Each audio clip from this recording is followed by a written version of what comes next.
kennst.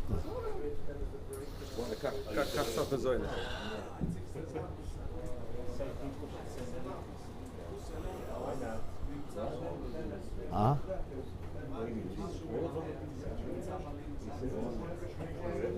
Masha Malamed Ma? Ken, sehr gut. Masha Malamed nimtza behalimud. Ja, sag's gut. צריכים להגיד ככה. הספר מעיד על התוכן של הספר. Der Schreiben allein is made auf der Emes von was schreibt.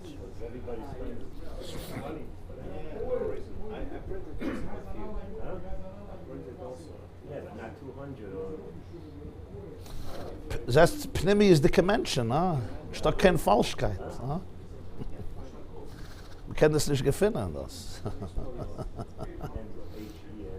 Kein Agsames, man liked nicht, man neigt sich nicht. Emes, Pnimius. Man darf sich naden und man darf megasam sein, aber man hat nicht den Ein-Sof. כשיש תפיסה אמיתית, לא צריכים להגזים, weil man darf nicht Meure haben. Man darf sich nicht naden. זה בסדר. אם אתה חושש או אתה מכיר בתת הכרה שאין לך כלום, אתה צריך ליצור הרבה דברים והרבה דמיונות. אם אתה יודע שבסופו של דבר זה... darfst du gar nicht Meure haben. Gar nicht Meure haben. Der hat Meure, wenn ich habe kein Chayes, ich habe keine Slavos, ich habe keine Madreges, ich habe kein Schleimus, ich habe kein das. Macht man sich ein ganzes Leben. Ona Hashem Aishirna, es ist als der Chilek.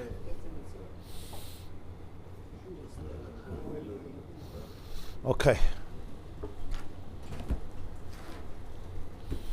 You followed the Gemara. You understood yesterday the Gemara. Not the easiest, but it's follow. It's such an amazing technology, streaming. You know, I was in the stream with you from the beginning, so I could drive. I was late, so I could drive. Gewaldig. I walked in, and the delay maybe was like. Wow, amazing. 2 seconds. Amazing, 2 amazing. seconds. I was not present. Oh. But it's like. You're using it for good. Now it's Das ist Ruhe, wie Sache, wie ich ein Song gerät zusammen. Dass wir jetzt 2 Sachen mit Zufallsteigen und einstecken.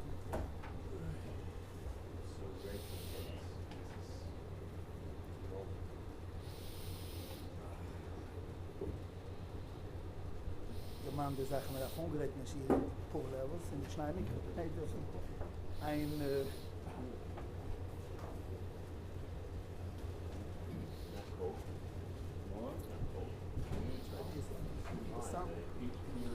Beautiful.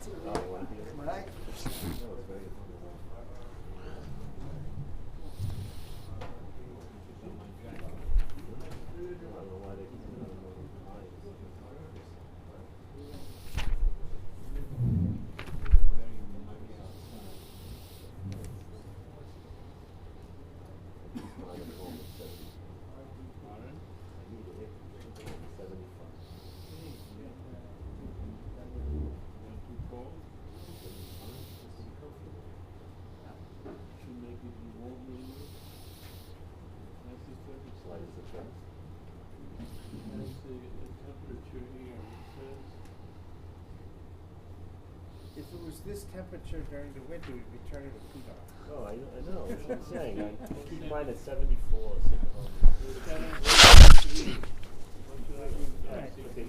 Right. Go ahead. We sat on 63. Winter. Make sure everybody wakes up.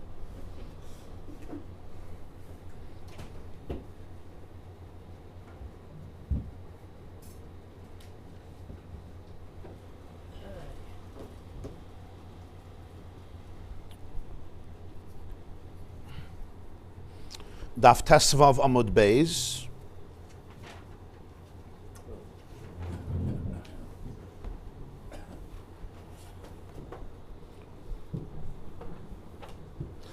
lines from the bottom. 10 lines from the top. Tesvav Amud Beis, around 10 lines from the top. The line starts Shesoirif. Shesoirif Zubifnei Atzma, V'Zubifnei Atzma.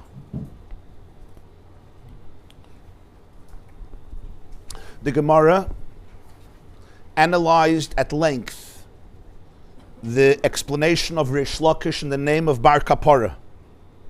How Reb Meir derived his halacha. What was his halacha? That a person may burn pure truma together with impure truma, Erev Pesach, if both of them are chametz, even though the pure truma is going to be contaminated and become ritually impure during the process. And Reb Meir's expression was, Midivreihem labmadnu. We learn it from their words. We didn't know what those words mean. First, we thought it meant from Reb Chanin and Rabbi Akiva. Came Rish Lakish and said, no, Midivreihem means from the words of the sages. Midivreihem, from Divrei Seifrim, from the words of the rabbis. We have learned this. But which rabbis? Rabbi Eliezer and Rabbi Yeshua. How? First, the Gemara introduced one possible Rabbi Yeshua who believes that if Truma becomes Tameh, in a doubtful Tumah, meaning you're not sure it's Tameh, then Rabbi Eliezer says you still have to safeguard it from Tumah. And Rabbi Yeshua says the obligation to safeguard it is gone because he focuses on the word trumasi versus trumai sai. But the Gemara said that's not a good reference for our halacha because Rabbi Yeshua never said that biyadayim you're allowed to actively be it metame. All he says is you don't have to protect it. You can even bring it into an open room and expose it to the possibility of tumah, but he never says you're allowed to go and physically, directly contaminate it. Where Reb Meir says you're allowed to actually be metame, the truma biyadayim. So the Gemara introduced a different source, another Mishnah, same Masechta, same chapter, Maseches Trumas, where Rabbi Yeshua taught us, you remember, that if there's a cask, a barrel of wine that breaks, and it's Truma, and it's going to flow into a reservoir of Chulin, which is Tameh, Rabbi Yeshua says, you're allowed to save all your Chulin wine, and take Tameh Dika vessels, and catch the Truma wine in those vessels, even though you're being metame the Truma wine directly with your hands by bringing the Tameh Dika vessels into contact with the Truma. Why? In order to save the entire reservoir, the entire tube or cistern of Chulin wine, which is pure, which will get ruined for everybody if the Truma wine falls into it, because a Kayan won't be able to eat it, of course, because it's Tameh, and a Yisrael won't be able to eat it because it's Truma. So it's going to be ruined for everybody. At least now it's Tameh, and a Jew can eat it. If he wants to eat Tameh, drink Tameh Dika wine, he can drink Tameh Dika wine. The moment the Truma mixes into it, right, everyone loses. A Yisrael can't eat it, can't drink it because it's Truma, and a Kayan can't because it's Tameh. So just 1 second. So Rabbi Yeshua says, He has to use non-Tameh Dika vessels. so if he has Torah Dika vessels, for sure you do that.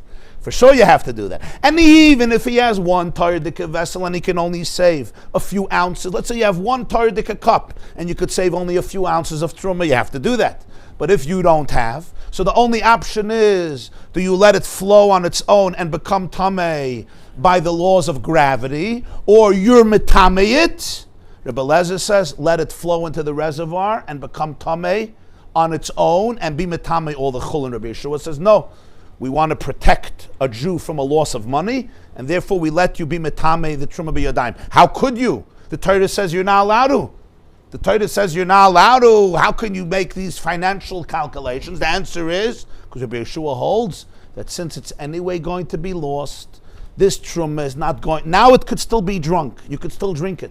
But in a few minutes, in 3 minutes, 2 minutes, 1 minute, 30 seconds, whatever time it takes, this truma is lost. It won't be able to be edible anymore. It won't be able to be eaten. You won't be able to drink it. Why? Because it's going to become tameh.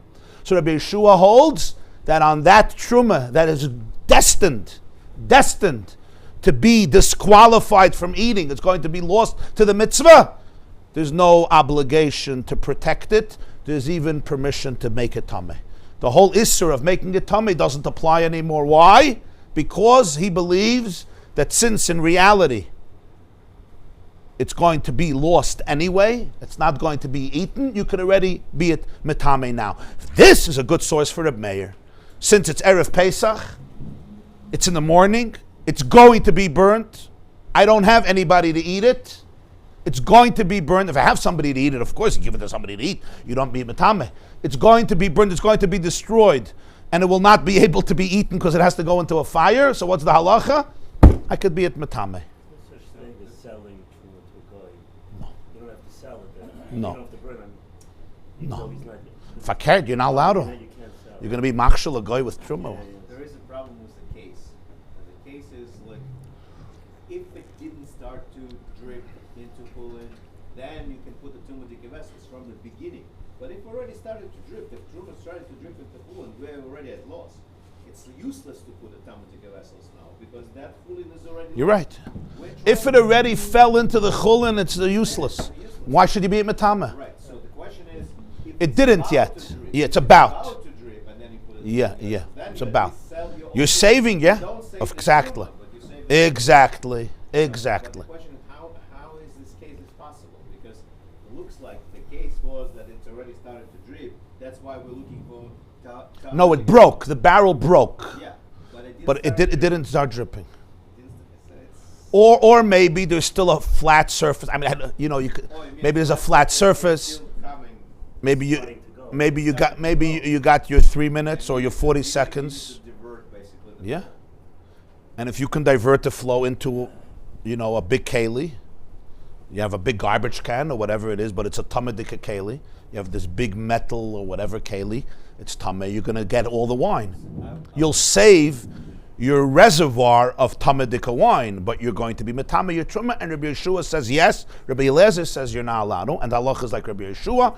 And that's what's Rabbi Meir's source for our halacha. Since it's not going to be edible anyway, the mitzvah will not be able to be fulfilled. Why? It's going to perish. You're not going to be able to do this mitzvah with the chametz or with this wine. So therefore I say, you're allowed to be it metame beyadayim if you have a good reason for it. Here you have a good reason. The reason is you want to save your chulin. Here you want to make one fire. Rabbi Yeshua says yes. Is there a law about using shishim or something like that when it comes to truma? Meya. Oh man! Oh, so Yeah. that's Meya. why it could even start dripping. Yeah. But since it's bittul. Yeah, you're right. If you have a ratio of 100 to 1, chulin over truma, it will be bottle, and you're good. Even if it started to drip, Yes. you're okay. If you have, let's say, 1 ounce of truma that falls in, but you have 100 ounces of chulin, you're good. You'll take out 1 ounce and give it to a kohen, just symbolically, because it belongs to a kohen, because 1 ounce is truma, but you can drink everything else. That's why If you have even 1,000 ounces of truma, but you have a ratio of 100 to 1, right? You have, let's say, 1 gallon of truma, but you have a ratio of 100 to 1, you're good. The problem, of course, is that if all the wine falls in, you're not going to have that bittul. But if it's just started, even if it's already drip, so since the Right. ratio is small, Right. you can get too much. Right. What do we gain from this explanation in Reb Meir's words? We also gain a big chiddush, as Rashi explains. If we say Reb Meir learned it from Reb Chanina said that you're allowed to be metame, basar carbon, and bump up the tumah when you're about to burn it by burning it with basar that has a higher degree of tumah, and that's where Reb Meir learned it. And Reb Meir is comparing and saying that something that is forbidden to eat, like truma erev Pesach, which is chametz, which you're not allowed to eat. Yeah, you're not allowed to eat it rabbinically, 11 o'clock, and you're going to compare that to truma that was tameh, and you're not allowed to eat it. And he says you're allowed to make it more tameh. And Rabbi Akiva says you're allowed to take it from posel to tameh, and that's where you're learning this halacha, that when something is tameh or posel, it's something that you can't eat. And the chametz you also can't eat, and if you can't eat it, therefore you're allowed to be at metame. But from there we only learn that you're allowed to burn it when it becomes not edible anymore. When it becomes not edible, then it's something that you're allowed to burn because it's not edible anyway. So then you can only do it at 11 o'clock in the morning. But from Rabbi Yeshua's source, we know you can even do it 8 o'clock in the morning. Because the idea is not that it's not edible right now. The idea is that it's destined to be inedible, and therefore even 8 o'clock in the morning I would be able to be metame the truma, as long as I know for sure that I can't get a koyin. If I can get a koyin, then I'm not allowed to do it till 11 o'clock. Because if you know that it's not getting lost, right, this wine, if I could save it, I have to save it. So if I could go call a koyin and say, hey, come eat the truma, then I have to do that. But if, let's say, I'm somewhere stuck on an island, theoretically, and I know that there's no koyanim around, and I'm not a koyin, or I can't eat it for whatever reason, so now I could burn it even 9 o'clock in the morning. Why? Because it's destined to get lost. Just like this truma now, the wine, it's destined to go le'ibud, you can't save it, so therefore, you could be at metame right now. You don't say right now it's edible. It's edible now, but in 5 minutes, it's not going to be. So already right now, I could be at metame. So the same would be with the chametz on Pesach. On this, the Gemara said Reb Nachman agrees with this analysis of Reish Lakish. He has the same shitta. And when Rava asked Reb Nachman that there's a whole brisa where Rabbi Yossi clearly rejects Reb Meir based on the fact that the comparison with Reb Chanina is ill-advised, because Reb Chanina is talking about something that's tameh, and Reb Akiva is talking about something that's pasul. Rabbi Yossi didn't challenge him from a case of Rabbi Yehoshua, he challenged him from the case of Reb Chanina. The Gemara answered that Rabbi Yossi misunderstood Reb Meir. He thought Reb Meir is learning out his lesson from Reb Chanina's Gana Koyanim, so he challenged him. Reb Meir said, no, my source was Rabbi Yehoshua. And Rabbi Yossi then disagreed even with the source of Rabbi Yehoshua, which we have to explain why. But that's where the Gemara is holding. And according to this last line, it comes out very interestingly that the Mishnah opens up with Reb Chanina and Rabbi Akiva, not only because we're talking about the concept of burning tamei with tar, but it's actually connected to Psachim, because Rabbi Yossi thought that Reb Meir is learning his halacha from there. So the practical scenario was they were sitting in the Beis Medrash. This is the century after the destruction of the second Beis Hamikdash. This is the century of Rabbi Akiva, Reb Meir. Reb Meir was a student of Rabbi Akiva, very close to Rabbi Akiva. Rabbi Yossi was a colleague, Rabbi Yehoshua was a colleague. This is all the generation after the destruction of the second Beis Hamikdash. And Rabbi Akiva lived a very long life. He was murdered at the end. But Rabbi Akiva lived at the end of Bayis Sheni. Rabbi Akiva lived at the end of Bayis Sheni. Rabbi Akiva was killed approximately in the year 136 after the Common Era. The Beis Hamikdash was destroyed approximately the year 70. So Rabbi Akiva lived around 60 years. He passed away, or was killed, around 60, 70 years after the Churban. That's the general estimation, because Rabbi Akiva supported the Bar Kochva revolt. The Bar Kochva revolt happened around 60 years after the destruction of the second Beis Hamikdash, around the year 130, 132. It lasted for a few years very successfully, and then it was cut down in Beitar, also on Tisha B'Av, right?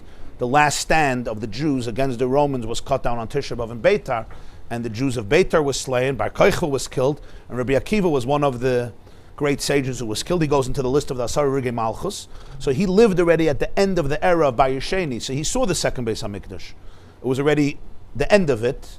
And then he lived another, actually he was an adult, because Rabbi Akiva lived to a very, very old age, and he was killed around 60, 70 years after the Churban, so he was already an adult at the end of Bayis Sheni. Rabbi Chanina's Gan HaKayanim worked in the Bayis Sheni. He was the Gan HaKayanim. He was the deputy Kayan Gadol. So they're sitting in the Beis Medrash, and they're discussing the testimony of Rabbi Chanina. Rabbi Chanina was also killed. Rabbi Chanina's Gan HaKayanim was also killed. It's really incredible that a lot of these people were literally killed by the Romans. But where's Rome today? Where's Rome? Where's the Roman Empire? In Wikipedia. And where's Reb Chanina's Gan HaKayanim and Reb Akiva? Right here. We're learning their words. We're learning their halachas. So they're sitting in the Beis Medrash. Somebody's sharing the testimony of Reb Chanina. It's not him himself. Somebody's sharing it. Somebody's sharing the testimony of Rabbi Akiva. Right? Somebody, Reb Meir, or maybe it was Rabbi Akiva himself. Reb Meir says, somebody is talking about Rabbi Eliezer and Rabbi Yeshua's conversations. Reb Meir intervenes into the conversation and says, from their words we learn that you're allowed to burn Truma Torah with Truma Tmeya. Rabbi Yossi thinks Reb Meir is referring to that which was thus discussed Reb Chanina. He says, you're wrong comparison. Reb Meir says, you misunderstood me. I'm referring to another conversation, which is Reb Eliezer, Rabbi Yeshua. when we can understand that this is a recording of a living Beis Medrash. The Gemara essentially, Talmud Bavli, if I could use this metaphor, I know it's an incomplete one, but it's maybe not such a bad metaphor, is really, you say, I wish I would have been, what's the expression? A fly on the wall watching what happened, or today we'll say a video camera on the wall. A lot of Talmud Bavli is like a video camera recording what happened in the Beis Medrash. That's why you can go from topic to topic to topic to topic to topic. It's a live conversation. Somebody will mix in, somebody will refute, somebody will bring in something else. It's literally a living discussion. So Reb Meir understood one way, and then Reb Yossi understood one mahalach, and Reb Meir corrected him, and Reb Yossi understood that he wasn't referring to Reb Chanin, he was referring to Reb Yeshua. It's a little strange. Two people have a conversation. You No. mention two people, and all of a sudden they'll say Medivreim is somebody else. You would say who the other person was. It's a No, little strange. Medivreim, from the words of the sages. I understand. It could be it was 5 minutes earlier, that's my point. Weren't they just discussing from the other guys? So they were Reb Chanin, but they were also discussing Reb Elazar and Reb Yeshua. Because it's all the halachas. Commissioner Wright, it doesn't look like. Yeah. Oh, it was both. Yeah, and there's a proof for it, because Rabbi Yossi says, I disagree with you, Reb Meir. Umaydim Reb Elazar and Rabbi Yeshua. They're both Maida. Why is he mixing in Reb Elazar and Rabbi Yeshua? That was Reish Lakish's source, that he's talking about Rabbi Yeshua. It seems like there's a very easy way to see why Reb Meir doesn't follow according to Reb Chaim or Reb Akiva, because both Yeah. the testimonies say, Apal Pi Shemosipim Tuma Al Tumasai. and then Reb Meir's case is not. There's no Moisef Tumah, right? There's no Hisafas Tumah. Right away you can see that. That's where it was refuted. That's where it was refuted. Says the Gemara, V'amai einohi amida. You see Tasvava Medbeis, 10 lines from the top. Line starts Shesoiref. V'amai einohi amida. Why didn't Reb Yossi accept the words of Reb Meir? Why eina min amida? Why is Reb Meir's halacha that he learned from Reb Yeshua incorrect? Eina amida means it's not a good libud. Mido midahi. Mido midahi means it's a midah and a midah, meaning it's an absolute good source. Reb Yeshua is a great source that you're allowed to be metame, truma tahira, erev Pesach, when you have to burn chametz, because what now it's tahir, but what is its destination? Its destination is it's going to become inedible. It's going to be burnt. You have to burn it. It's erev Pesach. It's going to be burnt. It's going to be inedible. Right? Inedible and burnt, both. You're not going to be able to eat it because it's Pesach. It's also going to be burnt because you have to burn chametz before Pesach, tashbisu. And what does Rabbi Yeshua say? Exactly the same thing. The wine is right now perfect, but it's on its way of being burnt. Not being burnt, but going into reservoir of tameh, which means being destroyed. Being destroyed in the sense that it will not be able to be something that you could drink afterwards. We don't mean physically destroyed. It's not going to be destroyed, but it's going to be something that you're not going to be able to do anything with it. It's going to become tameh dikatruma, and you're going to have to ultimately dispose it, get rid of it, burn it. So it's going to that place, to the place where it's not going to be drinkable, and it's going to have to be burnt. And Rabbi Yeshua said, because that is what's going to happen, therefore, and you cannot avoid that. You cannot avoid that. So already now, you have no obligation to keep it away from tumah. You're even allowed to be at metame b'yadayim. All the halachas that you're not allowed to be metame truma don't apply. Why? Because it applies only to truma that you can eat, that you can do the mitzvah. And if you're metame it, you're destroying the mitzvah. Here, you can't do the mitzvah with it. There's nothing. Unfortunately, it's lost. The mitzvah of eating cannot be done. That's gone. So a truma, we can't do the mitzvah ever again because it's going to be destroyed and tameh, or it's going to be Pesach and burnt. What's the halacha? You can eat metame. It's a great source. Why does Rabbi say Eina min amida? It is min amida. Mido amida. Gewaldika source. So the Gemara says Rabbi Yossi argues shiny hasam. It's different. The ikah hefset chulin. You can't prove it from Rabbi Yeshua. Maybe you're right, but maybe you're wrong. And since the burden of proof is on Reb Meir, you're the one who has to prove it 100%, not me. Because by Rabbi Yeshua, you can argue that really there is an isser to be at metame b'yadayim. The rabbis, at least, would not let you take truma and be at metame. They canceled out the decree here because ikeh hefset chulin. You want to protect a Jew from losing a huge amount of money of the mundane wine, because when it becomes tameh, nobody can drink it anymore. The Kayin can't drink it because it's tameh truma, and the Yisrael can't drink it because it has truma inside.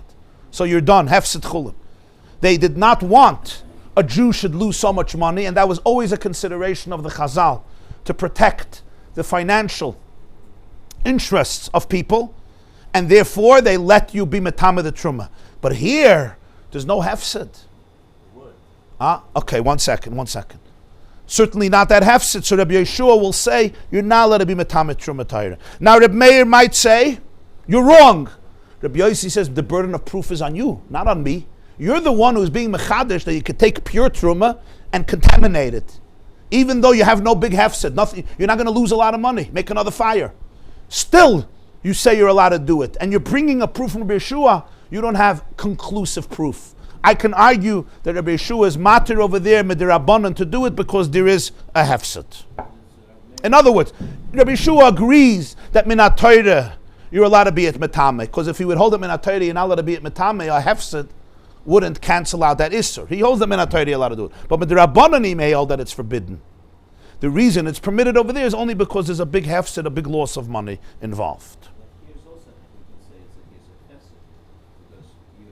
Okay, so the Gemara is going to say, Maskefla Rabbi Yirmiyah. Rabbi Yirmiyah asked a question on Rabbi Yossi's answer. Masnisanami ike hefsed de eitzah. In our Mishnah also, there's a hefsed of eitzah. There's a loss of lumber. Because if I have to make a second fire, I need new logs in order to separate the pure truma from the impure truma, because I can't burn it together. So Rabbi Yeshua will say, okay, listen, I don't want a Jew should lose money. He has to take logs. These logs are going to end up in the fire. They're going to be destroyed. Wood is expensive. It's a hefset. And therefore, I would allow it. Amaleyahu Sava, there was an old man. He told Rabbi Yirmiyah, Lehefsed merubah chashashu, Lehefsed muat loy chashashu. Rabbi Yossi can argue very well that the Chachamim were chayshish for a big hefset, for a big loss of money. A small loss, they were not concerned about, and they didn't allow you to be metamet truma b'yadayim. You can't compare the loss of money of a reservoir that may have a huge amount of wine. It's not necessarily of a gallon of wine. Remember, this was a reservoir. This was a wine press. It could be you had their wine that was fermenting for 7 months. How much wine did you have? Wine that can produce perhaps hundreds or thousands and thousands of gallons, support somebody for a year or two. It may be, it may not be, but the point is that you're dealing here with a situation where there's going to be an enormous financial loss, not just financial loss, a loss of work and time, which is all finances, a loss of time and resources. And again, these were not things that you took for granted. Everything was very, very precious. So I understand that the Chachamim said, you know what? It's important for us to cancel out our gzeira, not to be metamet truma b'yadayim. But here, it's a hefsid, I understand. But what is it? A couple of logs, a couple of pieces of wood, a couple of twigs. It's also a hefsid, it's something. But you can't compare it. Everything is relative. Everything is relative. This guy was Hahu Sava, the old man. Maybe for the one that's supposed to burn the truma, it's a big hefsid because he doesn't have too much. And the log costs a lot of money. You're right. We're talking in a general. You're right. It could be the fellow with the wine is a multi-millionaire, and it doesn't mean anything. And this guy is an animara. But generally, there's an expression of the Rambam. Why can't you throw it in later? Why can't you throw it in later once the tum is burned? So Zain, you'll wait till the tummy gets burned. You'll throw it in later, but you'll need another piece of wood to sustain the fire, whatever. You're right. If the truma is completely gone, it becomes ashes, then you'll throw. Yeah, but to hold the fire that long, it's like a new fire. To wait till that truma is completely burnt up and the tumah will not spread anymore, you need it to be completely burnt up. So you're gonna have to add wood. Yeah. Huh? Yeah. Tosfos says in Chulin that when the Gemara says Ahu Sav, it means Eliyahu Hanavi. It's a Tosfos in Chulin. When it says Ahu Sav, an old man, it's a euphemism for Eliyahu Hanavi. So now we don't have any, I'm asking why is it that we have to identify and why we're doing it? But in this case, there's You mean why he's called an old man? I'm saying that nobody's going to mean probably because some say that he didn't die. But my point here is that if this is a house of Brahman, and this is a chain of liquor, right? So Yeah. he's posking as a yaki, is Tzarek Rabin. It's the wine of the community, not just the yaki, or it's... No, even a yachid, even if it's the wine of a yachid, but it's a hefsid merubah. The basin has the power to after that and allocate No, he wasn't saying it as a Navi. He was just explaining the Gemara. He wasn't saying it as a Navi. He was explaining the Gemara. He was telling them what. He was telling Rabbi Yirmiyah why Rabbi Yossi has a point against Rabbi Meir. In other words, there's a machlokes between Rabbi Yossi and Rabbi Meir. Rabbi Yossi holds that really you're not allowed to be metamet truma b'yadayim according to Rabbi Yeshua. Where there's a hefsid, the Chachamim said you're allowed to. Rabbi Meir says, I disagree, you misunderstood Rabbi Yeshua. Rabbi Yeshua holds that the moment that the truma is going to a destiny where it's going to become inedible, you're allowed to be it metame b'yadayim. All the halachas of guarding the truma are off. It's like chulin. You could treat it like chulin in the sense of being a metame. Irrelevant if you're going to lose money or not. And that's why, even if there's a hefsid, a small hefsid, I don't care. So it's really two ways of learning Rabbi Yeshua. Rabbi Yossi learned Rabbi Yeshua. Yeah. Rabbi Yossi learned Rabbi Yeshua says that if there's a hefsid, the Chachamim said you're allowed to. But if not, you still have to protect the truma. At least you're not allowed to be metame b'yadayim. You can't directly be metame. That's why with the truma, you're not allowed to throw it into the fire. Make another fire. Reb Meir says no, all the bets are off. The moment it's going to perish, the moment the truma is going to become inedible for sure, there's nothing you can do about it. Already right now, all the bets are off. You could be metame b'yadayim and atayrim and rabbanon. You good? I don't care about hefsid. It's a different way of learning it. In other words, Reb Meir is much more lenient. Why Reb Meir then defends himself with logs? It's a hefset also. So say it doesn't matter. No, Reb Meir doesn't defend himself. Reb Yossi rejected Reb Meir. So the Gemara says, what's the rejection? Mido midah. The rejection is because by Reb Yeshua there's a hefset. So Reb Yirmiyah said, here there's also a hefset. So an old man told Reb Yirmiyah, your question is not a question. It's a very small hefset. So it's a Rabbi Yirmiyah defensive. Reb Yirmiyah was trying to defend Reb Yirmiyah and reject Reb Yossi. Reb Yirmiyah was an Amoira. He was much later. But he was trying to reject Reb Yossi. So the old man mixed in and said, Reb Yirmiyah, no. Reb Yossi has a good point. Because this is a hefset mu'at. So how did we understand Rabbi Yeshua? So there's two ways of understanding Rabbi Yeshua. Reb Meir has one perspective. Rabbi Yossi disagrees. So we hold that Rabbi Meir understands Rabbi Yeshua as a metame yadayim yulav. Yes, that even if you're directly being metame the truma, it's fine because it's haylech leibud. It's going to its extermination. It's going to waste anyway. There's no way you can do the mitzvah. There's no way you can eat it. And the whole reason you're not allowed to be at metame is so you should be able to do the mitzvah, to be able to eat it purely. Here you can't. Unfortunately, it's getting lost in the reservoir of wine, or it's getting lost in the Pesach prohibition of eating chametz, and you have to burn it in both cases.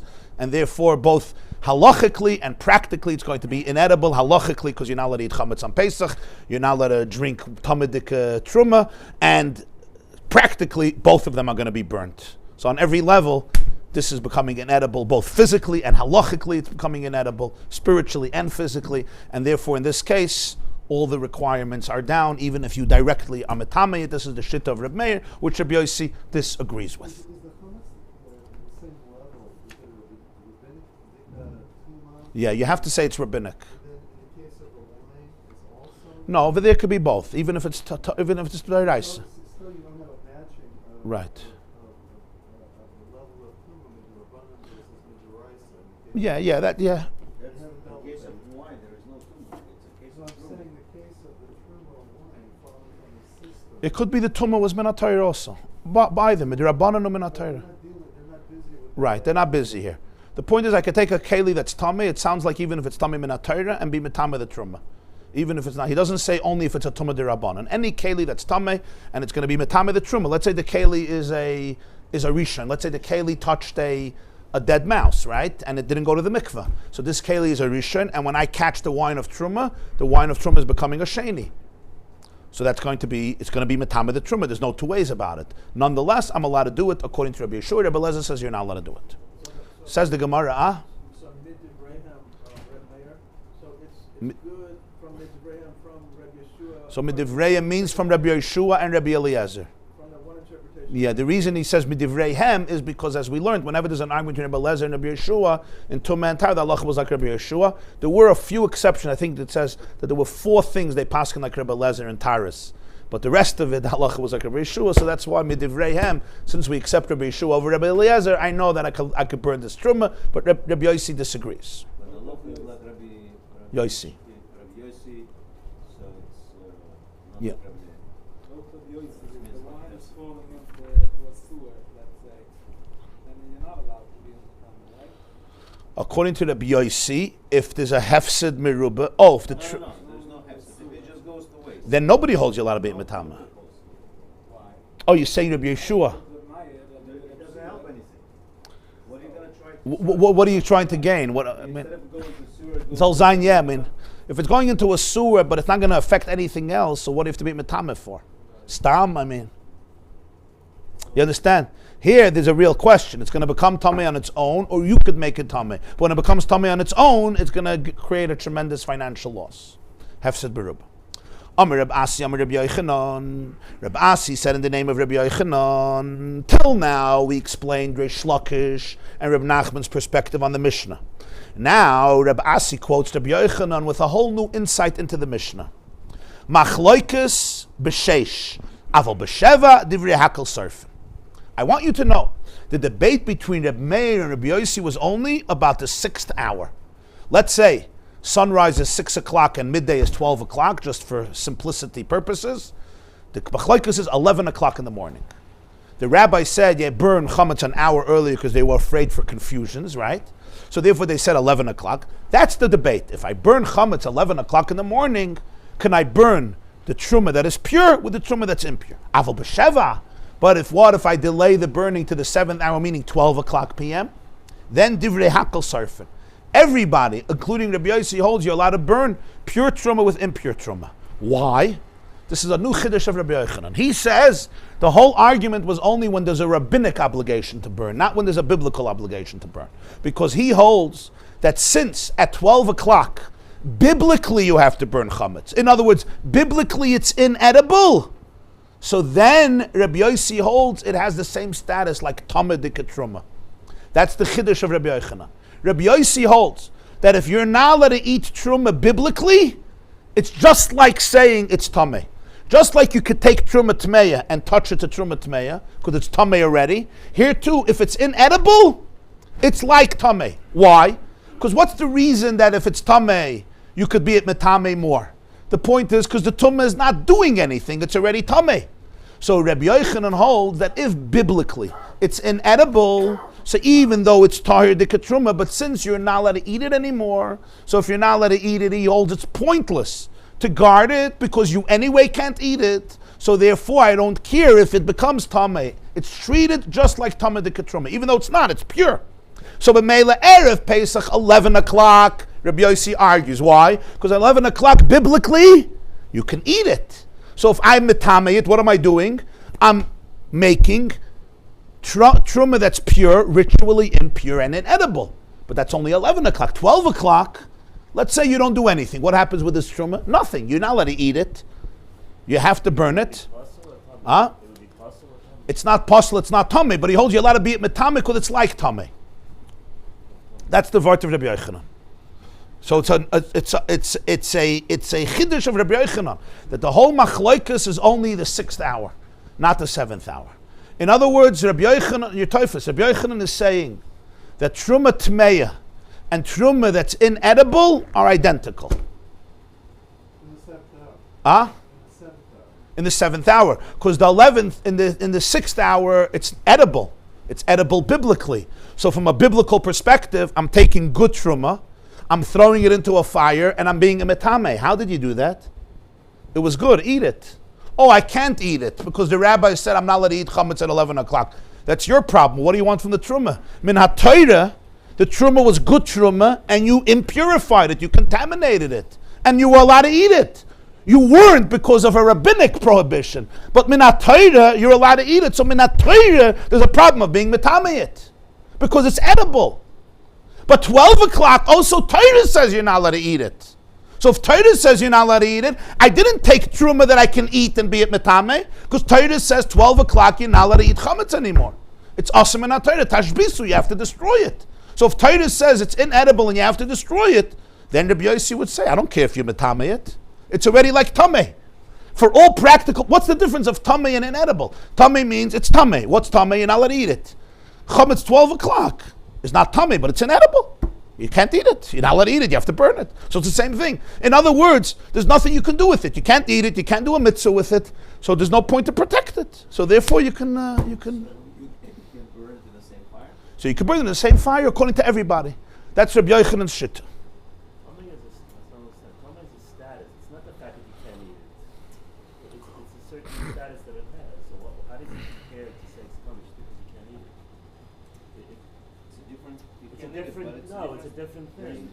It's three levels, three status. No, but So, status and is you a status get that it receives a comment from something else, from a but Rishon or it's not tummy. It doesn't transfer to it. It doesn't do No, but it. he's saying it's like comment, but how is It's it? like tummy from the point of view you cannot Because eat you it. can't eat it? Comment is more like a status thing. What do you do? No, I'm saying you're making a tummy still. It's not just because he what? Take a look in Rashi. Machloikas b'sheish. Machloikas b'sheish. Machloikas b'sheish. Just mamish above it. Above the word. It's parallel to where the Gemara is. Shadayin ein ala tahira el issa d'Rabbanan. In the 6th hour, there's only an issa d'Rabbanan. Aval b'sheva shenesser kvar min ha'Torah. But the 7th hour, where it's prohibited min ha'Torah, chametz is prohibited min ha'Torah by chatzos. It says tashbisu. Ein lecha tumah g'doyla mizu. You can't get greater tumah. Then the Torah is saying, this is bad for you. Get rid of it. You can't get more tumah. V'divrei hakel aflu Rabbi Yossi Sarf. So let's understand the chiddush of Rabbi Yochanan.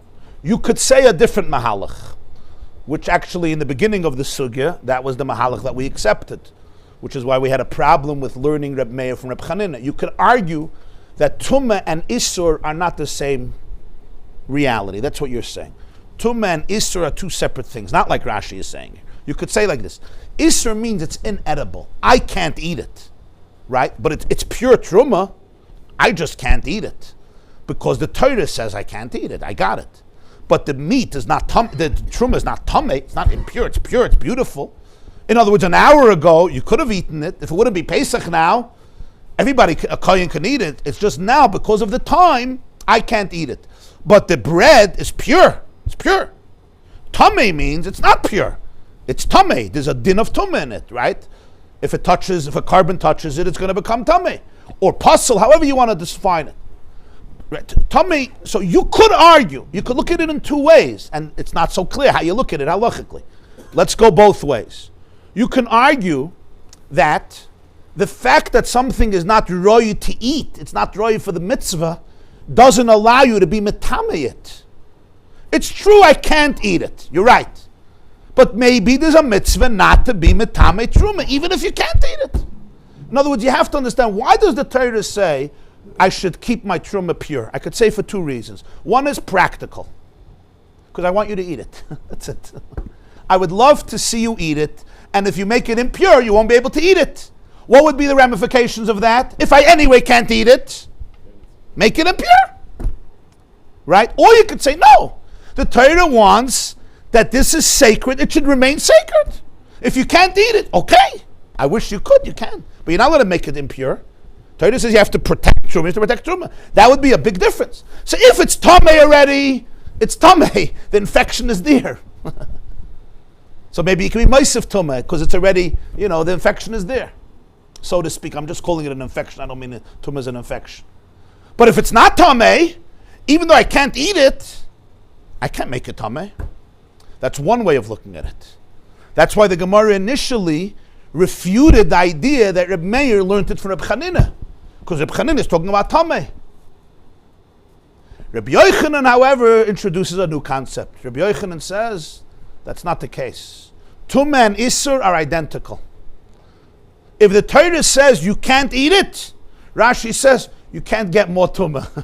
Ein lecha tumah g'doyla mizu. Torah says that this is a piece of evil for you. This is evil for you. I don't mean evil as evil. What? You're right, it can't be metame, I know that. If the chametz touches a carbon, nothing is going to happen to the carbon. He's not saying it's tumah. Rashi is not making a chiddush here that chametz erev Pesach becomes tamei. If it touches a carbon, it's not. Yeah. Yeah. In other words, if the vart is that the truma is inedible, and that's why you're allowed to be meisif tumah, so then here it's also inedible. And like Rashi says, Ein lechok tumah g'doyla mizu. The Geder of Tumah means that what? What does the Geder of Tumah here mean? Geder of Tumah is you can't come in contact with it. You're not allowed to eat it. He says, where do you have a better Tumah than this? Chametz on Pesach. Chametz on Pesach. So it doesn't mitama you because you can actually. What? It doesn't mitama you. Yeah, exactly. A kohen, And throw it in the maybe Rashi even means, a kohen who eats Truma Tmeya is over on a lav. Yeah? A person who eats chametz on Pesach, it's an Isser Karis. So which is the bigger tumah? What's less edible? You're allowed to be nene from Truma Tmeya, but a kohen who eats it, it's a lav, but not a Karis. Burned, you're allowed to be nana from the chametz that you burnt out. You could from the truma. The Kohen's supposed to be nana from it. No, chametz is asabana. So you can't say that they're the same. You can say there's no greater Rashi learns. Right. No greater. Nein lecha tumah g'dayla mizu, yeah. But in the end, you Yeah. can use the truma for something. You Yeah. can't use the chametz for Right. So Mele Rabbi Yochanan holds the reason you're allowed to be Moisef Tumah on Truma Tmeya is not because only Tumah. It's because it's not edible, because you can't do the mitzvah. You understand? Once you can't do the mitzvah, biblically, I don't care if you make it more tameh. Even Rabbi Yossi holds that there's no prohibition to be metame something that's not edible minat Torah. And that's why chametz 12 o'clock, you could be metame. Just like tumah makes it inedible, isur chametz makes it inedible. And the reason you're not allowed to make it tameh is because you want to be able to do the mitzvah. Here you can't do the mitzvah. You're not allowed to eat it minat Torah. Rabbi Yossi says, pajalista, go make it tameh. That's Rabbi Yochanan's shitta. Please. Go ahead. Amar Reb Zayda says to Reb Asi quoted Rabbi Yochanan. Name, if so, let us perhaps say that Kasavar Rabbi Yochanan holds that Masnisin ba'avatumah doiraisa. The Mishnah is talking about a case where the meat was tameh from an avatumah that's biblical. Let's say the meat touched a dead sheretz. Uvlad hatumah derabanan. And the second piece of meat was tameh from a vlad hatumah, meaning it was a shlishi. And you burn them together and you bump up the tumah. Umay midivreim, and what does Reb Meir mean? Midivreim labmadnu, midivrei Reb Chanin is gana koyanim. For them, words Reb Chanin is gana koyanim. In other words, Rabbi Yochanan would disagree with Reish Lakish, who said Reb Meir learned it from Rabbi Yeshua, and he would say, no, Reb Meir really learned it from Reb Chanin is gana koyanim. Why? Because according to this, the avatum is d'oraisa, vlad atum is d'rabbanan. Because he holds that if it's 12 o'clock, even Rabbi Yossi would agree that you're allowed to burn the trumas together. The whole machlokes is when? 11 o'clock.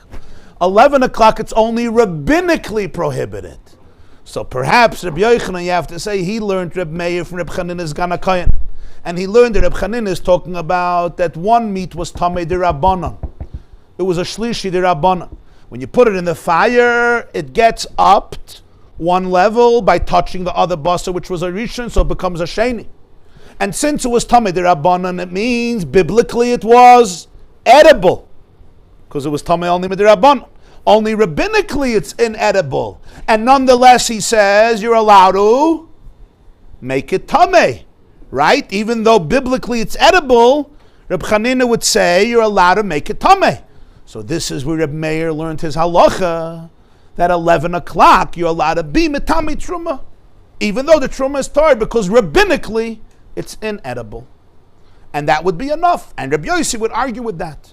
So should we say that that's what Rabbi Yochanan holds, that the Mishnah is talking about Reb Chanina's Gana Koyanim, that's Reb Meir's source, and he's talking about the tumah with a piece of meat that was only tamei mi de rabbanan. So just like Reb Chanina said, you're allowed to take meat that's tamei midirabbanan, and you're allowed to burn it with meat that's tamei minat Torah. He would also hold you're allowed to take truma of chametz that's asur midirabbanan and burn it together with truma tmeya minat Torah, even though this truma is edible minat Torah, because midirabbanan it's inedible. Is that the pshat in Reb Yochanan? In Reb Yochanan.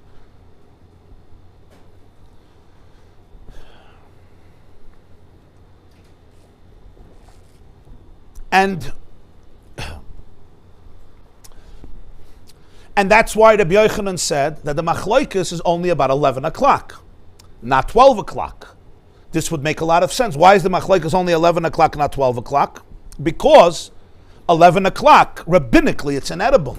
12 o'clock, biblically, it's inedible. And everybody would hold you allowed to do it. Rabbi Yossi would never argue about that. Right? Rabbi Yossi only argues about 11. So Rabbi Yochanan is learning his halacha from Reb Meir, learning it from Reb Chanina. Reb Chanina says that even 11 o'clock you're allowed to burn the chametz. Why? Tell me why? Reb Meir says, because look what he says by meat. The meat is tamei only midirabanan. So biblically it's edible, and yet he says you could be moisif tumal tamasai. This Rabbi Yossi says, no, you're going too far. But 12 o'clock, Rabbi Yossi would agree. Machlokes is only about 11 o'clock. So you'll say Rabbi Yochanan learns his words from Reb Meir learns his words from Reb Chanina, and Rabbi Yochanan learns Reb Chanina. Reb Meir understood Reb Chanina is talking about basar that was tamei mi de Rabbanan. That's what Reb Zayda is telling Reb Asi. Why is Rabbi Yossi arguing? Why is Rabbi Yossi not learning Rav from Chanina? If it's like only Because Rabbi Yossi says, it's not similar to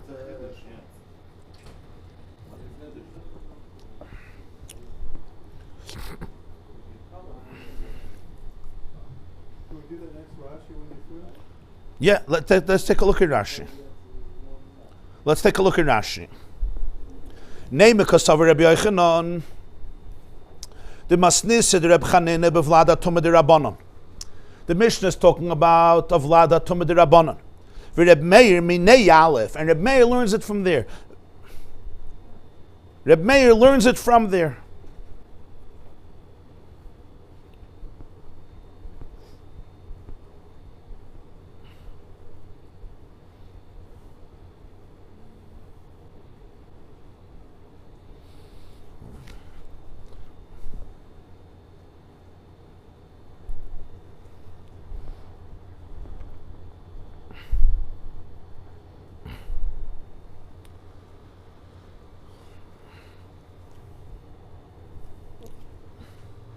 Says Rashi weiter. V'dafke nokat sheish Rabbi Yochanan.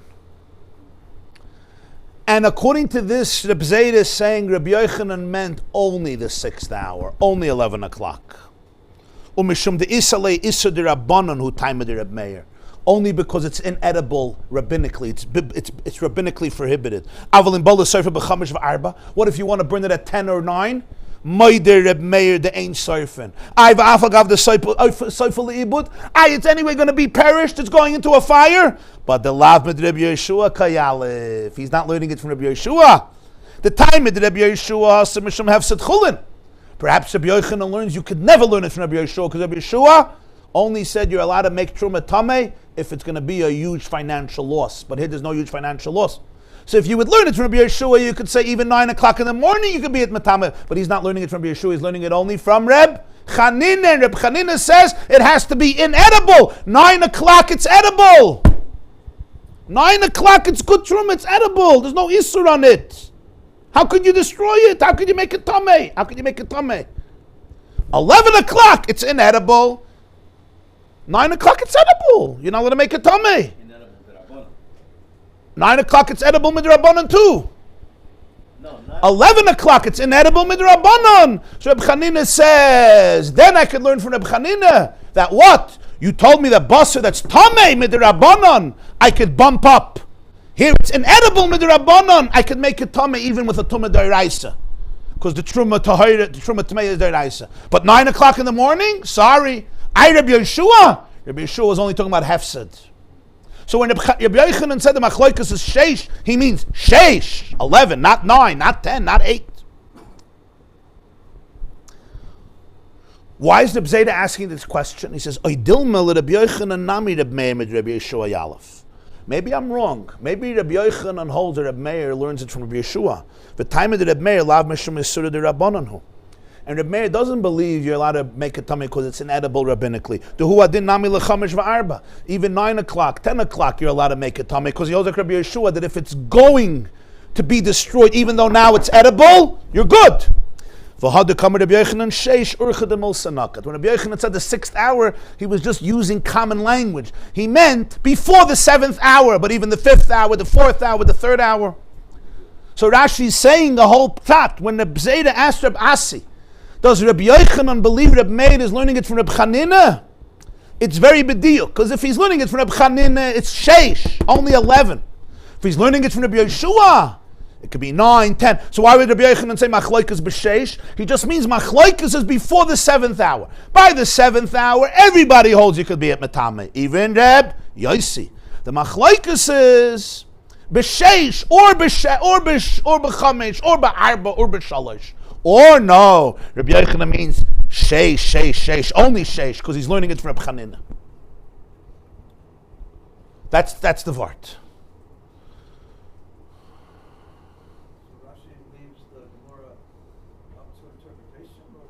Reb Zayda asks Reb Asi, we heard something from Rabbi Yochanan. I want to now take Rabbi Yochanan's words, go back to the Mishnah, and see how he learned Reb Meir. Is it true that he learned Reb Meir as seeing his source as Reb Chanina? And then I would understand machlokes b'sheish in one way, dafka sheish. Or maybe that's a wrong interpretation. Maybe it's a wrong interpretation. Maybe Taka is learning from Rabbi Yeshua, and therefore he is allowed to burn it at the force of 6 hours. Right. Now you asked the Gewaldige Kasha, why would Rabbi Yossi disagree? Who asked? You asked, right? As verschlafen. Why would Rabbi Yossi disagree? Why would Rabbi Yossi disagree? L'chayr, if it's a Rabbanon, why would Rabbi Yossi disagree? What do you think? Right? So the answer l'chayr would be, this is what Tosfos says. Tosfos has a little bit of a different mahalach in this Shikl Gemara.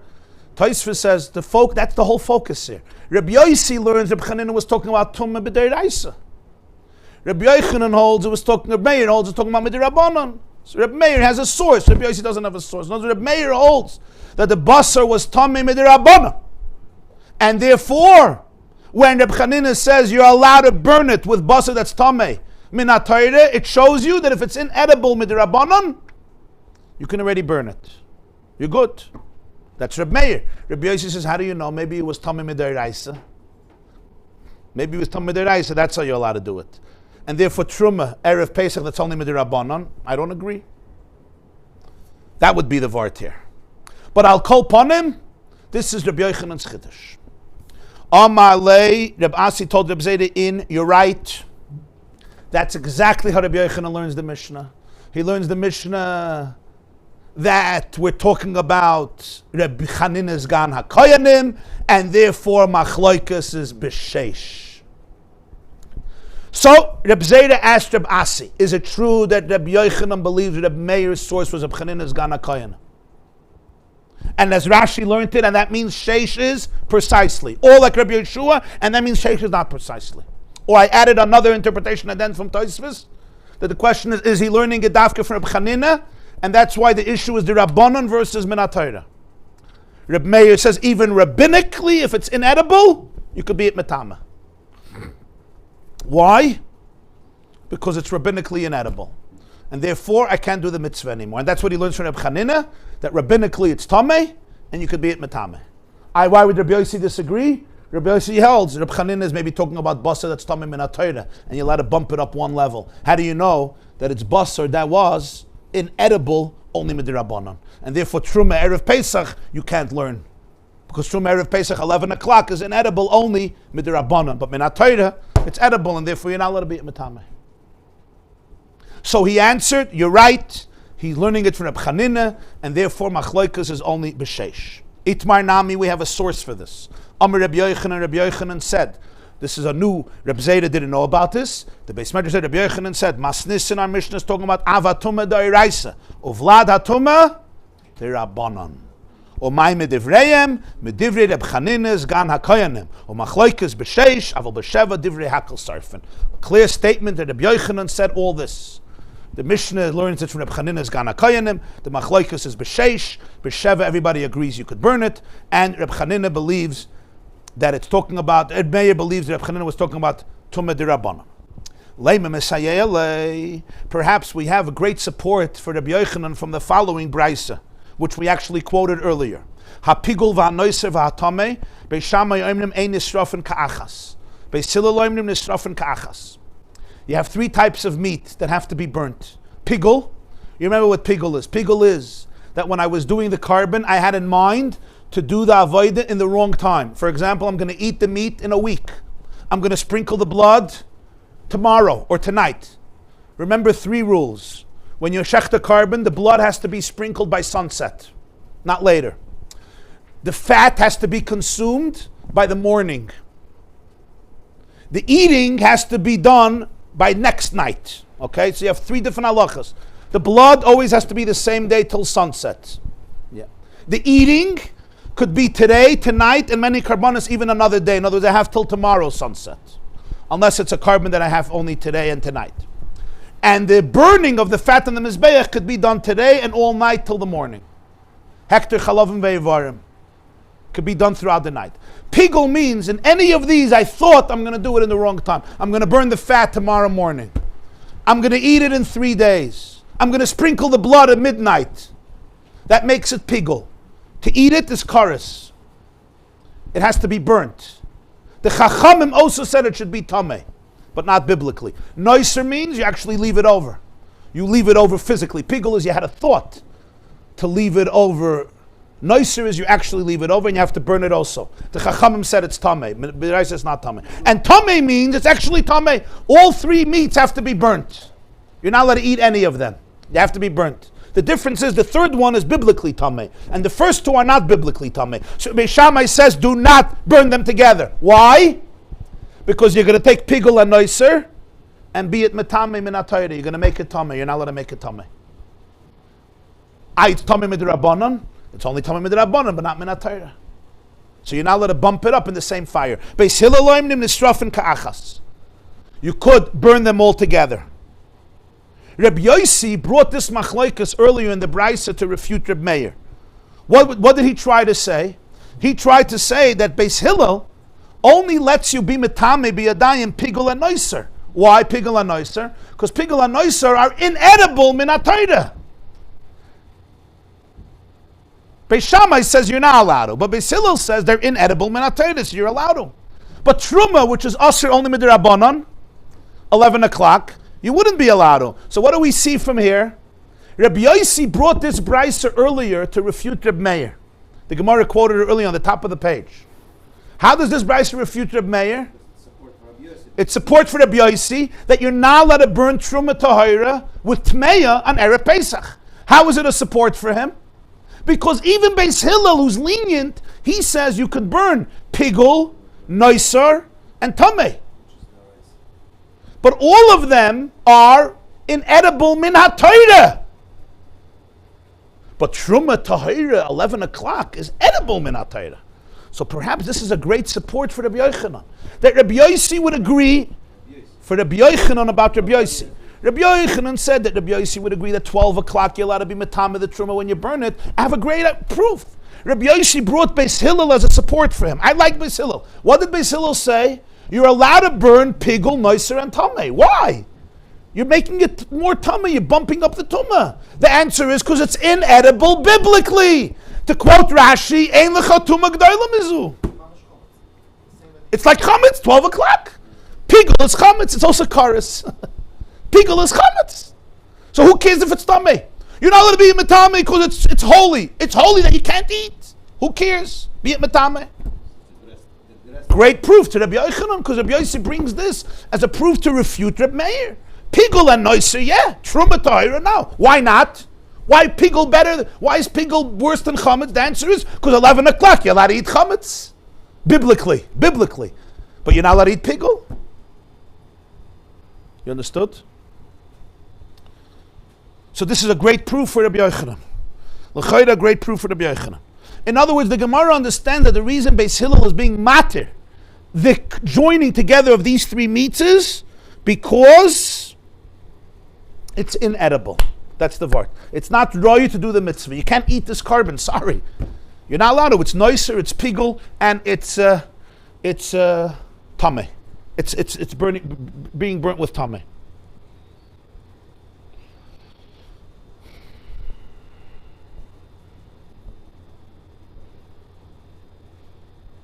Says the Gemara, no proof. Shiny Hasim, the Islu Tumah Midirabanan. They have another quality. They're inedible, that's true, but they also Tumah Midirabanan. The Tanan, the Mishnah says, it's the end of Psachim. Hapigul v'hanoiser metamanes hayadayim. The Chachamim made a gzeira, a isur, a tumah. Pigul and noiser are metame your hands. A kohen who touches pigul and noiser, his hands become tameh. They did this for a reason, because there were lazy kohanim who would leave over noiser, and there were kohanim who were sometimes obnoxious, and they would do pigul, and they would say it was a mistake, and then the poor guy has to bring a new carbon, and if you had an enemy, it was a great way of getting back at him. You know, he brings his big axe for a carbon, and you're like the kohen, like, "Oi, you won't believe, Chaim Yankel, you won't believe what happened. I had this crazy thought that I'm going to eat it in 9 days." He just paid $900. It was a mistake. If it was b'mezid, you'll have to pay him, but it was a mistake. So this is a very sweet way of revenge. We're not talking about the holiest, most refined people. So the Chachamim were very sensitive to all of this, and the Kohanim were always scared of Tumah, because Tumah was a major problem. Because if you got Tumah from the carbon, you had to put the hands in the mikveh. So they would try to avoid it by all costs, and therefore they made a gzeira of Tumah on Pigul and Noiser Midirabanan. If so, you could say Beis Hillel holds because it's Tamei Midirabanan. It's not just inedible. It's Tamei Midirabanan. Therefore, we can already bump up the Tumah, because it's not only inedible minatayr, it's also Tamei. So therefore, I let you burn it with Tamei, because you're just being moisef Tumah. So inedible is good, but you have to add the idea that the meat is already Tamei Midirabanan. But Trumas Chametz 12 o'clock is inedible, but it's tahor, it's pure. So now we can go back to a different perspective and say it's not the same thing. It's not the same thing. You can argue it's inedible, but it's not tameh, and therefore to be it metame, you need a gewaldige chiddush. You don't have a proof from this din of Beis Hillel. You don't have a proof, and therefore you could say Rabbi Yossi doesn't believe that 12 o'clock you're allowed to be metame truma. He brings Beis Hillel. Beis Hillel is a separate halacha. In the beginning, the Gemara believed that the reason Beis Hillel allows you to burn them together is not because it's Tamei Midirabanan, right? Because the Gemara believes that if the Chachamim hold that you're not allowed to be metame something that's tahor, even though it's asur and it's not roya to do the mitzvah, it won't help even if it's Tamei Dirabanan to be at metame with tumah d'oraisa. That's what the Gemara thinks. You can only be moisef tumah on tumah d'oraisa. But Tumah D'Rabbanan won't help. The reason you have to say is that what? That it is inedible. Inedible. That's what the Gemara thinks. Which by the way, according to that, would answer why another way, your question, Rabbi Yossi, the fact that it was D'Rabbanan wouldn't help. Why it wouldn't help, especially when they must have That's what the Gemara thought now, that the key is if it's biblically edible or it's not biblically edible. What if it's both, biblically and derabon? So because we moistened it, we added to the Raisa Tumo, we added the rabbinical. We're arguing that Rabbi Yossi, what matters for Rabbi Yossi is one thing. If it's inedible min ha-Torah, everyone says you could burn it and be it metame. Right. If it's only inedible midirabanan, Rabbi Yossi would argue.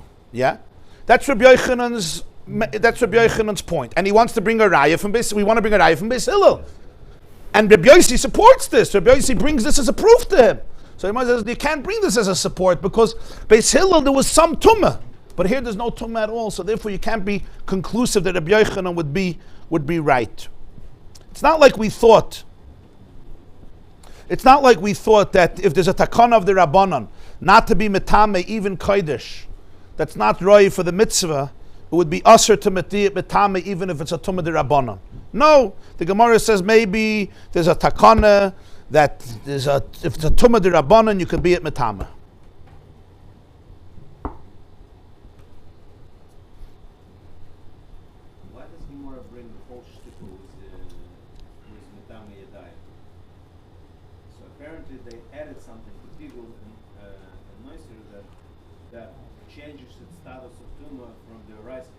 Rabbanon, right? No. So the reason that they did it so that I mean in the nafkamina will be for this Gemara that Rabbi Yossi cannot bring Rab Hillel as a proof that only Midoraisa level works. So it could be actually that it's a proof that otherwise that it's the Rabbanon level works. Meaning that mamish like Rab Meir. So Rab Meir we can actually use this price of Rab Hillel to support Rab Meir because of this Mosif Tumal for Yadayim. He wanted to bring us support for Rabbi Yochanan's shitta from this brisa. The Rabbi Yochanan is right about Rabbi Yossi, and the Gemara rejects it. That there's no raya. Not only it rejects it, it's a proof for Rab Meir. It's not a proof for Rabbi Meir. It is. Because No. you can use this. No, because Beis Hillel says you're allowed to burn pigul and noiser and tamei together. Maybe because of the fact that we added rabbinically to Yadayim. Maybe because. So Zainazai, but the Meir says that you could burn even Truma Tahira, which is Mamish Tar. So you don't have a proof for this. That was Rabbi Yossi's argument. He brought Beis Hillel as a refutation. But Trumas Tahira by Shesh is already. You're right, it's inedible, but it's not Tameh. You can argue that it's not Tameh. But it's inedible, therefore we can do it. We can burn it together because it's inedible. Yeah. Yeah. But why to bring all this? I think the Gemara is telling us something about this Tumah D'Rabbanan, Yadayim, because it looks like that's the whole. It basically brings everything upside down. It's not a proof for Rabbi Yossi. It's more a proof for Rab Meir. If it's the way we thought it's a proof for Rabbi Yossi, it actually turns out not to, right? Because of this extra tumor. Yeah. Yeah. So Rabbi Yossi wants to prove his position. Rabbi Meir argues it's not conclusive, but you certainly don't have a proof one way. A proof one way you don't have. That's the main point. Why did the woman add this local rabbinical people Medama Yadayim? What's the issue? Why? They wanted to avoid Kayanim leaving over Karbanis. If it was a big carbon, we'll leave it over. But if you touch it afterwards, it's going to become Tameh. You're going to become Tameh. Is it also a punishment for... And the Kayanim tried away, because if their Yadayim are Tameh, now they can't eat anything, they can't touch anything, so they just tried to avoid it like the plague. So maybe that was a way Midah Kneget Midah for Bet Kahanim. So if they say, oh, this is a bigul just to make this guy to have a loss, this way, oh, it's your loss as well, because now you have Tumas Yadayim and you cannot eat it all together also. So if it's his loss, it's your loss as well. Yeah. That's what I thought it's going to be the case for Tumas Yadayim.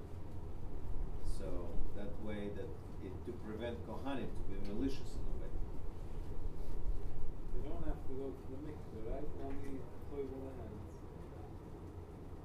Yeah, the hands, only the hands. But you have to go do it. You have to go do it. It was very busy, you know. The real shaila with Pigul and Nois especially was when it was a busy season. You know, there could be Noiser. So this was the Inyan. Okay, we'll continue tomorrow, Be'ezer Hashem. Try the Chazer. It's like